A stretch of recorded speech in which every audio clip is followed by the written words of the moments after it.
اخوان اعزاء وناس كثير من الايام وقفتوا وياي وساعدتوني وساندتوني في ازمات كثيره.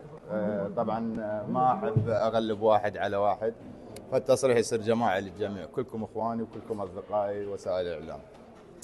بالبدايه اليوم الحمد لله والشكر الاجتماع مضى على خير وصار التصويت على التقرير الاداري والمالي. ايضا يجب ان ننتبه انه لدينا احنا استحقاق المنتخب الوطني. يجب ان نحافظ على امانه بالتاهل لكاس العالم، وهذا شيء مهم.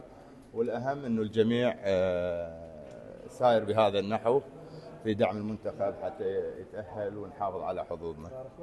بالنسبه للامور اللي انطرقت، بعض الامور اللي انطرقت طبعا بالنسبة لدولة رئيس الوزراء هو شخص داعم للجميع ويقف على مسافة واحدة من الجميع، وهو داعم للرياضة واحنا نعرف بهذا الموضوع.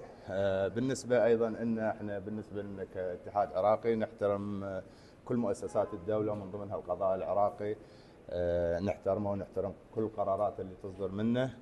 ايضا احب اشكركم على تواجدكم هنا، وان شاء الله يا ربي كنا نروح لكاس العالم نتاهل وهاي الامور كلها تصير في الماضي. وشكرا جزيلا للجميع. كابتن سؤال